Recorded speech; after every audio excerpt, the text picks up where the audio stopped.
Is this going to be the year you stop making excuses? I can't, I'm too old, I'm too young, I'm too fat, I'm too thin. I can't, right? I can't. I hear this all the time, all the reasons that you can't do something. Don't tell me you can't. Don't give me excuses. What's the reason you've given yourself why you can't be successful and you can't be better? There are people out here that could be more successful, but you have thought your way into a depression. You have thought your way into gravitating and moving into the direction of anything and anybody that's negative. Everything about your life that you decided that you wanted for yourself is so negative, but yet you're expecting to produce positive results. And it doesn't stop if you don't make it stop. So recognize the excuses are not valid. They aren't. They're trumped up. They're conjured up. They're fabricated. They're lies. And how do you stop the lies? You stop the lies with the truth. And the truth is, you have time. You have the skill. You have the knowledge and the support and the willpower and the discipline to get it done. A lot of you are trying to find inspiration and motivation with a depressed mindset. You're depressed because you're not doing it with yourself. You don't find inspiration by not living in the grip of life. You need to live in the grip of life to find inspiration. Put challenges in front of yourself. When you put a challenge in front of yourself and you attack it, that's when you find inspiration. If you want all these things in life and you're just thinking that by some miracle of life it's going to magically happen, you got to wake up. The only way to get what you want in life is to get to work and go and get it. To look at all your adversity and all the excuses square in the face and push yourself out of your comfort zone to achieve what you want. I'm not going to allow things that I have no control over to control me. The only way to go about doing the work is get raw and get intense, get angry and aggressive, and make it happen for yourself. These test days, guys, these are the days that test your qualities. They test your characters. They test who you think you are. They test your fortitude. They test your endurance, your discipline, your grit, your dedication, your determination, your mental toughness, your character. Everyone wants to feel like a winner. And feeling like a winner requires that you win. You get the feeling of the winner by completing a task 100. When you do this repeatedly, eventually you develop the habit of completing the tasks that you begin. When this habit of task completion locks in, your life will begin to improve in ways that you cannot today imagine. In psychology, the reverse is always true. The incomplete action is a major source of stress and anxiety. In fact, much of the unhappiness that people experience is because they have not been able to discipline themselves to follow through and complete an important task or responsibility. If you have ever had a major assignment that you have been putting off, you know what I am referring to. The longer you wait to get started on an assignment, and the closer the deadline approaches, the greater stress you experience. It can start to keep you up at night and affect your personality. But when you finally launch into the task and push it through to completion, you feel a great sense of relief and well-being. It is almost as if nature rewards you for everything that you do that is positive and life-enhancing. At the same time, nature penalizes you with stress and dissatisfaction when you fail to do the things that move you toward the goals and results that are important to you. Pick something, right? Pick something, a nameable goal, and then try to implement it. And what'll happen is you'll learn a lot by trying to implement it. And one of the things you might learn is what a slightly better goal might be.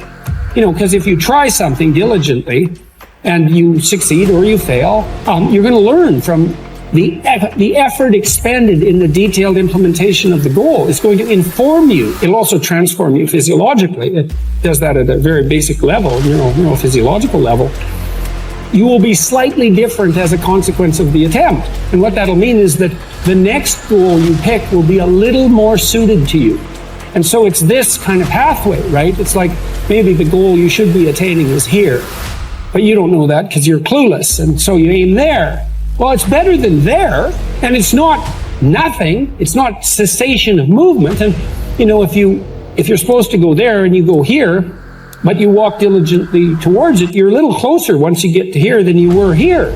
And it's this oscillating self-corrective process that leads you to the final star. And you have to be willing to engage in erroneous experimentation to manage that, but it is a self-correcting process. And so one of the things I always talk to my clients about is, well, let's try something, you know, and we'll reserve to ourselves the right to alter our trajectory. And then I would use as a corrective there, because you might say, well, how do you know when you're not just giving up, right? Instead of thinking maybe you need a different goal. And I would say, well, you can, if you're really concerned about your proclivity for self-deception, you can enter into a contract with yourself that you won't replace any goal you've set with a goal that's easier.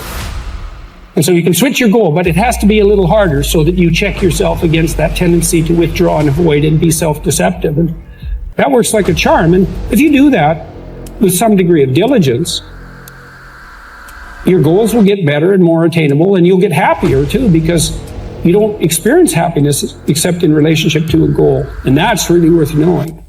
You know, and that's another thing to think about too. If your life is meaningless, well, you're not pursuing a valued goal. I mean, you might be depressed too, and sometimes that can be like an illness, you know, something that is really wrong with you. But a good rule of thumb is that if you find no joy in life, there's a very low probability that you're pursuing a goal that you regard intrinsically, like in the depths of your temperament, as worthwhile.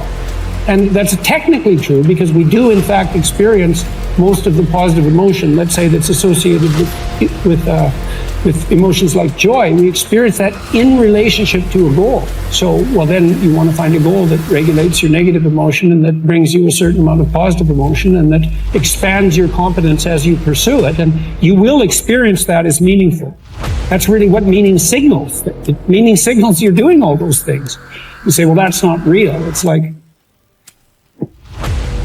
don't listen to the semantic chatterbox so much, right? There's levels of you that are far wiser than that. And you can watch what happens to you instead of noticing what you think.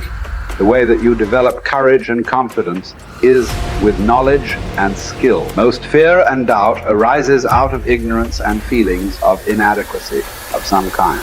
The more you learn the things you need to know to achieve your goals, the less fear you will feel on the one hand, and the more courage and confidence you will feel on the other. Think about learning to drive for the first time. You were probably extremely tense and nervous and made a lot of mistakes. You may have driven erratically and been a danger to yourself and others. But over time, as you mastered the knowledge and skills of driving, you became better and better and better, and your confidence increased. Today, you can quite comfortably get into your car and drive across the country with no fear or worry at all. You are so competent at driving that you can do it well without even thinking about it. The same principles apply to any skills you need to learn to achieve any goal you can set for yourself. There's some times where the mind gets overwhelmed and you cannot slow it down, but by these certain tools I developed, by not allowing your mind to get away from the moment. You have to think about the exact moment that you're in. But I saw when I was younger, the moment became too big. When it became too big, I spazzed out and I would quit. But now I don't think about even like an hour from now, I'll be eating. I don't even go there. Because then your mind, oh, no, we must embrace this, because now you have to be a leader in this moment. It's not about you just getting through it. I had 5 guys, and 6 including me, in my boat crew. Now I was the boat crew leader. So now another trick is this: if you don't think about yourself, there's no pain. Which can also lead to pain later on in your life. But in these moments when you're struggling, if you are a true leader and you're worried about your men or women beside you, your mind doesn't care how cold you are anymore. Your mind's only worried about taking care of the men and women beside you. So I started realizing, man, if I take care of these cats and I let them right in the worst moments, my mind is no longer thinking about, you're miserable, David Goggins, get the hell out of here. You're thinking about, how is John, how is Andy, how is Sam, how is Pete, how you guys doing? You're not thinking about me. So there's so many things you can do to get outside your own head to then allow your body to just be like, hey, we're just a machine. But you have to let your mind be able to process all these different tactics to do that. Take a different vantage point in life. When you are in the hell, you can't see the beauty of being in it when you're in it. Get on top of that mountaintop in your mind. Get on top of that mountaintop and look down at what you're doing. You can see a whole different world, and that world is beautiful, but you gotta get a different vantage point in the suck. Don't be in it. Spiritually, get out of it. Get that soul. Look down on what you're doing. Be amazed by the process of where you're at now.